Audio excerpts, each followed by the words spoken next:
As we grow older, we often look back more, reflecting on what we used to love, what we've lost, things that fill us with joy, that nostalgic feeling of reminiscing on the first time you saw Superman fly, Spider-Man swing. But in this case, I think back to the first time I exited Vault 101. And that got me thinking about Fallout.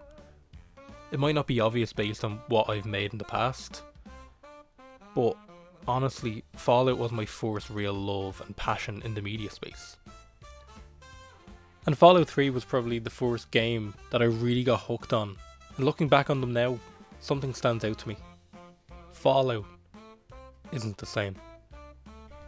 I mean, obviously it looks different, but as well as that, the tone, the way it's played, the choices. They're also different, so much so that maybe it's lost that spark. Think back to what Fallout has been through its almost 30 years here. In that time, it's bound to change. But game franchises like Grand Theft Auto, Doom, Mario, The Legend of Zelda, they've all changed since their inception. But you could pick up GTA 3 and GTA 5 and know that it's a GTA game. Same with all the others. But I feel like when I look at Fallout as an IP, and a world that I love so much, I can't help but feel like it's lost what it used to be. Before I start, I need to clarify, this isn't a modern Fallout being bad or nostalgia goggles dictate my opinion. It's simply saying there has been a definite shift in what's important to Fallout over the years. And maybe that shift has caused it to lose a bit of its own individuality. Let's go back to 1997. Fallout was a game made by a small team at Interplay, an RPG with turn-based combat, and it emphasised player choice, with your decisions carrying weight and impacting both the event of the story and the ending of your playthrough. The best example of this is seen with the final confrontation with the Master. You can only find information that can alter his fate if you immerse yourself in the world and find the information. It's never handed to you or hidden behind a skill check. This type of game, the feel, the atmosphere, is what Fallout built itself on. A role-playing game first, with the combat secondary to the interaction between the player and the people of this post-nuclear world. And the second game is very much the same, doubling down on the core ideas while expanding the world and also creating the duology of sorts, with the chosen one being a descendant of the original protagonist. Both games did way more for the future of the series, with prominent roles for both the Enclave and NCR, with the Brotherhood in that iconic power armor from the original game all the way to now. But the second game's final boss is unique, with a very different approach to Fallout's core mechanics of player choice, as Frank Horrigan gives the player no choice. No matter what you say or do, he will die for his beliefs, which makes these people feel more human and real, because some people simply will not let their beliefs go or change. For characters to simply not be able to be talked down with speech 100 if their character would suggest their morals are immovable. The first two games really did encapsulate Fallout as an eclectic mix of player choice, consequences, with a collection of weird zany humour in a desolate, depressing aesthetic. Onto what a lot of people, myself included, would class as their first exposure to Fallout. Onto Fallout 3. But first and foremost, I need to give Bethesda credit and say, Jesus Christ, I really can't picture another studio taking Fallout 3 on.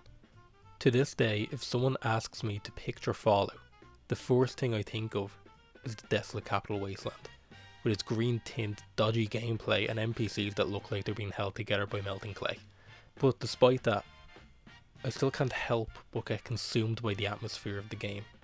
Things like graphics and gameplay are never going to completely hold up nearly 20 years later, but I challenge anyone to say the atmosphere and visual storytelling is any less compelling now. Walking the ruins of what was once the capital of the most powerful country in the world, now a battlefield for mutants. In terms of the overall core of Fallout, however, the jump to the 3D space and the changing of developer altered what the idea of player choice meant. It's not as prevalent here as it is in a later entry, but there's a clear safety blanket here. There's still an effort to show consequences, like killing 3 dog, removing your quest markers, and a handful of side quests where consequences exist, but they're few and far between in a game and story that feels more like an action-adventure spectacle The storming of the GNR and the March of Liberty Prime to the Purifier stand out as a shift to that more cinematic action scene, as opposed to natural progression. A game I feel solves a lot of these issues is possibly my favourite game of all time, Fallout New Vegas. I believe this is probably the perfect mix of old and new Fallout. We had the 3D open world of Fallout 3, and with that it's mixed with the rich characters and narrative of the original games, which might be because Obsidian, the developers of this game, is what Interplay became. Lots of these people worked on or grew up on the originals. From what I've seen and heard, they were given a tight deadline, and a lot had to be cut, so who knows what the original experience could have been. But what we have is honestly amazing. This is a game I go back to at least once a year just to experience, and I'm yet to be disappointed. There's so many characters that make this world feel so much bigger outside the player, from Boone to Raoul to even Private Morales, and of course everyone's favourite, Joshua Graham. These people are just a taste of what this game has to offer. They had lives before we came along. The choices here are much more than a binary good and evil choice, with every option having side effects. Somehow with this game and 3 being made on the same engine, they feel so different. Fallout 3 feels that desolate, depressing post-apocalypse feel. But Vegas, it feels more like a post-apocalypse, with civilizations building and growing into something new, giving them a chance to begin again. Some things I mentioned, like the jump to a more cinematic experience, is still seen here, like the Battle of Hoover Dam, and the final confrontation boiling down to a Speech 100 spam, with a character that feels like he shouldn't be able to be talked down so easily. But the moment-to-moment game feels more true to that core idea of what Fallout was. Like, I can still remember my first time making these choices, or locking myself out of endings by playing too much of one faction's quest. Fallout 4, on the other hand, is probably the biggest departure, as it changes a lot of the interaction between protagonist and the characters. The goal here seemed to be different, prioritising ease of access and cinematic set pieces. This can be seen in a new discussion system much more akin to the likes of Mass Effect, with the answer to everything eventually resulting in a yes from the player. It offers the illusion of choice, while still making the player go to all the places the game wants you to go. It's like Bethesda were nearly afraid of a player missing content, when realistically, in a game like what Fallout was, that's what encourages replayability. Going back and finding something new, something you missed, and that results in an experience that becomes harder to inhabit. As someone living in a world, as opposed to feeling like someone in a sandbox.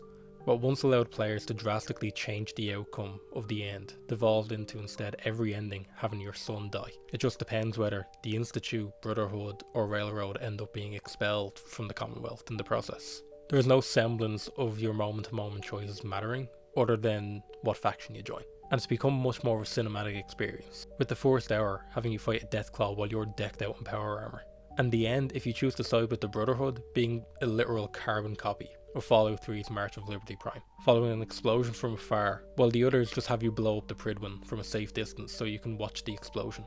This really was when Fallout started to lean more into being a general experience, simply being a sandbox, with crafting, which by the way is a really cool addition, but the story, the choices, they feel stripped away for something that feels average in relation to every other game that was coming out at the time, and every game that's come since. In the pursuit of making something accessible, something was made that is simply a fun exploration game.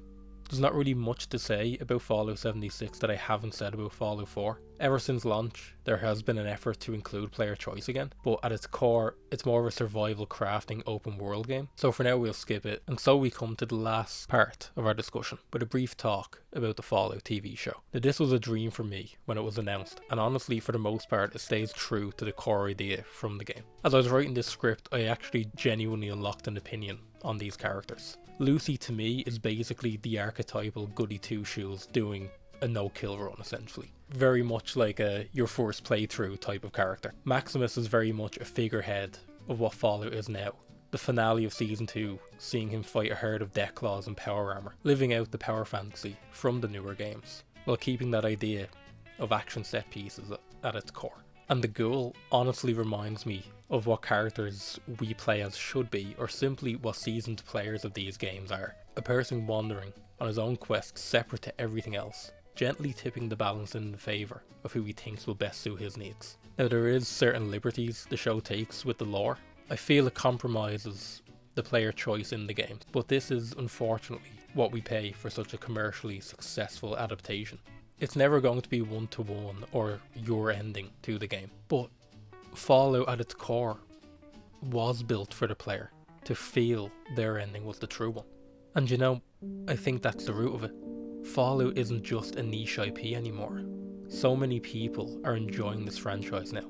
So I should be happy it's more accessible for people who like exploring an atmospheric post-apocalypse, building bases, or simply living a power fantasy, fighting Deathclaws from the start of the game. Having more people on this franchise is something I love.